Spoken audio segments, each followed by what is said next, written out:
નમસ્કાર વિદ્યાર્થી મિત્રો, ફરી એક વખત ઓનલાઈન એજ્યુકેશનમાં આપ સૌનું સ્વાગત છે.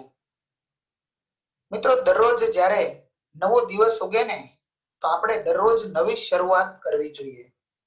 વીતેલા સમય અને એની દુઃખી પળોને યાદ કરવાથી આપણી આજ જે છે એટલે કે આજનો દિવસ આપણો બગડી શકે છે. ગઈકાલની ખરાબ સ્મૃતિને ઉચકીને જીવશો તો આજનો દિવસ તમને બોજારૂપ લાગશે. એટલે જ આપણે ગઈકાલની જે ખરાબ સ્મૃતિઓ હોય, જે નેગેટિવ ઇફેક્ટ હોય, એને ભૂલીને આપણે પોઝિટિવિટી તરફ આગળ વધવું જોઈએ અને ખૂબ સારા વિચારો સાથે નવા દિવસે નવા સૂરજ સાથે અને સૂરજના નવા નવા કિરણો સાથે અને નવા વિચારો લઈને આપણે આપણા દિવસને ખૂબ સારો સાબિત કરવો જોઈએ. માં સરસ્વતીને યાદ કરીએ અને અભ્યાસની શરૂઆત કરીએ. ધોરણ 12 કોમર્સ વિષય આંકડાશાસ્ત્ર, પ્રકરણ નંબર 4 સામયિક શ્રેણી. આજે આપણે 9મો લેક્ચર ભણવાના છીએ અને આ લેક્ચર અંતર્ગત જે પદ્ધતિ 2 છે, ન્યૂનતમ વર્ગોની રીત, એનો પહેલો દાખલો એટલે કે ઉદાહરણ 3 સમજવાના છીએ. 5 ગુણનો આ દાખલો દોસ્તો પરીક્ષામાં 5 માંથી 5 માર્ક્સ કઈ રીતે લઈ શકાય એ આપણે સમજવાનું છે. દરેક વિદ્યાર્થીઓ સંપૂર્ણ ધ્યાન આ રકમ સાથે અને આ દાખલો સમજવામાં આવશે. રકમ જોઈએ મિત્રો. ઉદાહરણ 3, કોમ્પ્યુટર બનાવતી એક કંપનીનો નફો લાખ રૂપિયામાં નીચે પ્રમાણે છે. એના પરથી વલણ માટે ન્યૂનતમ વર્ગોની રીતે, જો મિત્રો અહીંયા સ્પષ્ટતા કરી છે ન્યૂનતમ વર્ગોની રીતે એટલે કે પદ્ધતિ 2. અહીંયા લખેલું હોય આલેખની રીતે વલણ મેળવો તો આલેખની પદ્ધતિ, પરંતુ ન્યૂનતમ વર્ગોની રીતે લખ્યું છે માટે પદ્ધતિ 2 નો ઉપયોગ કરીશું. સમીકરણ મેળવવાનું છે અને 2017 માટે અનુમાન પણ મેળવવાનું છે. જો મિત્રો આપણી પાસે જે માહિતી છે ને એ 2011 થી 2015 સુધીની છે. હવે આપણે આ આંકડાઓનો ઉપયોગ કરીને ગાણિતિક ક્રિયાની મદદથી સુરેખ સમીકરણ મેળવીશું અને એ સમીકરણમાં એના આધારે 2017 માટે એટલે કે ભવિષ્યના વર્ષ માટે અનુમાનો મેળવીશું. એ જ આ ચેપ્ટરની થીમ છે. ચાલો મિત્રો, અહીંયા કઈ કઈ બાબત ધ્યાનમાં લેવાની છે? એક સમીકરણ એટલે કે મોડેલ મેળવવાનું છે અને બીજું અંદાજ મેળવવાનો છે. સૌથી પહેલા ધારણા કરીએ. વર્ષને ટી વડે દર્શાવી અને નફો yt વડે લખીએ. કોષ્ટકમાં પહેલા વર્ષ આપેલું છે ટી અને yt આપણે લખી દઈએ. હમણાં મેં તમને વાત કરી એમ ટી એટલે જે વર્ષો આપણને આપેલા છે એ વર્ષનો સમયગાળો એટલે કે 1 વર્ષ, 2 વર્ષ, 3 વર્ષ, 4 વર્ષ, 5 વર્ષ, એમ ટી માં આપણે 1 થી n સુધીના એકડા લખવાના છે. ફરી એક વખત, જ્યારે જ્યારે રકમમાં ટી પૂછાય, ટી એટલે આપણી પ્રાકૃતિક સંખ્યાઓ 1 થી n સુધીની લખવાની છે. જે મુજબના વર્ષો આપેલા છે તે પ્રમાણે અહીંયા સમય લખવાનો છે. ટી નો સરવાળો એટલે સિગ્મા ટી અને ચલ y નો સરવાળો સિગ્મા yt. એની ઉપરથી આપણને મળશે ટી બાર અને y બાર.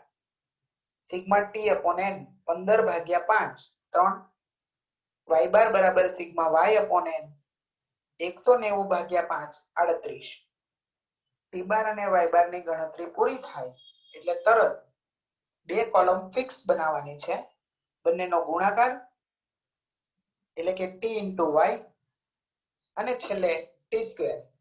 હવે જ્યારે આપણે આ બંનેનો ગુણાકાર કરીએ મિત્રો તો પહેલા 31 ગુણ્યા 1 31, વર્ષ 2012 માં 35 ગુણ્યા 2 70, 39 ગુણ્યા 3 117, 41 ગુણ્યા 4 164, 44 ગુણ્યા 5 220 અને સરવાળો કરીએ તો સિગ્મા ટી જે કોલમનું ટોટલ હોય એની આગળ સિગ્મા લઈએ એટલે સિગ્મા ટી આપણને મળશે 602. હવે લાસ્ટ કોલમ ટી નો વર્ગ એટલે કે t², 1 નો વર્ગ 1, 4, 9, 16, 25 અને આ કોલમનો સરવાળો થશે 55.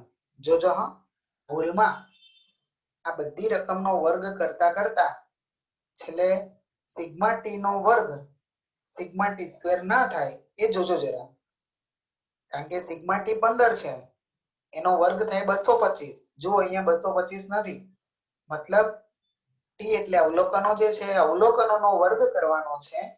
અવલોકનનો સરવાળો અને અવલોકનના વર્ગોનો સરવાળો જુદો જુદો હોય છે, એટલે વર્ગોનો સરવાળો થાય છે 55. હવે આપણું કોષ્ટક અહીંયા તૈયાર થઈ ગયું. ગણતરી આગળ વધારીએ. હવે મેળવશું બી. બી નું સૂત્ર છે મિત્રો બી બરાબર n sigma T minus sigma T sigma Y upon n sigma T square minus sigma T whole square. અહીંયા પ્રિન્ટિંગ મિસ્ટેક છે. નંબર 1 અહીંયા નિયત સંબંધાંક નહીં આવે, કારણ કે આ પ્રકરણ 3 નો દાખલો નથી, આ ભૂલમાં લખાઈ ગયેલું છે. એવી જ રીતે સૂત્રમાં પણ અહીંયા નીચે સિગ્મા વાય સ્ક્વેર છે ને, ત્યાં આવશે સિગ્મા ટી હોલ સ્ક્વેર, એટલે y ની જગ્યાએ ટી આવશે. ઓકે મિત્રો, કિંમતો મૂકીએ આપણે. n sigma T Y n બરાબર 5, sigma T Y 602, sigma T અને સિગ્મા વાય 15 ગુણ્યા 190, આ બંને કિંમતો. n સિગ્મા ટી સ્ક્વેર એટલે 5 ગુણ્યા સિગ્મા ટી સ્ક્વેર અહીંથી 55 અને સિગ્મા ટી હોલ સ્ક્વેર ઉપરથી 15 લઈ લેવાના અને સ્ક્વેર. હવે ગણતરી પ્રમાણે પહેલા ગુણાકાર પછી બાદબાકી. આપણે ચેપ્ટર 3 માં પણ આ જ પ્રોસેસ થી કામ કરતા હતા. પહેલા ગુણાકાર કરીએ એટલે 3010 માઈનસ 2850 છેદમાં 275 માઈનસ 225.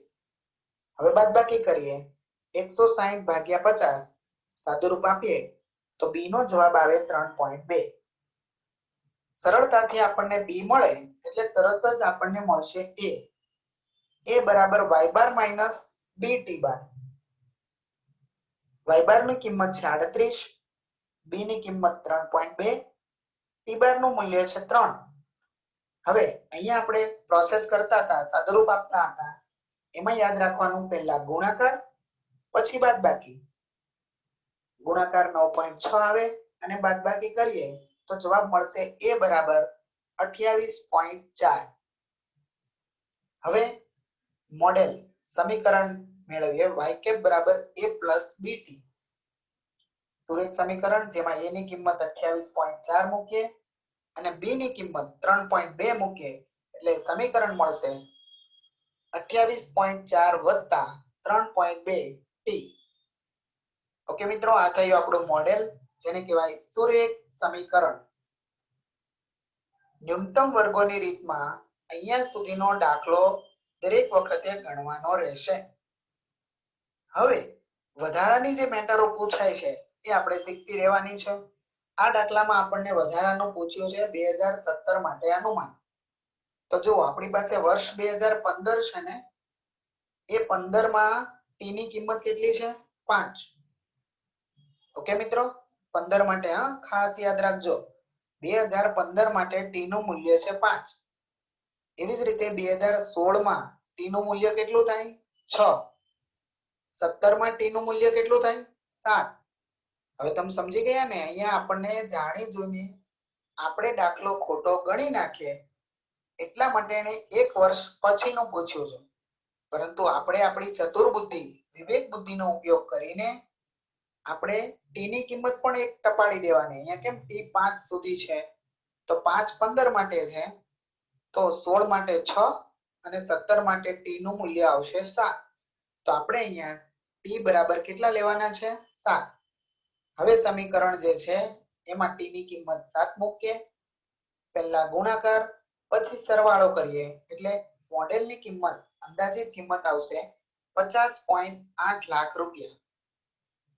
અહીંયા ખાસ એક બાબતની નોંધ કરવા જેવી છે મિત્રો, એકમ લખવાનું ભૂલવાનું નથી.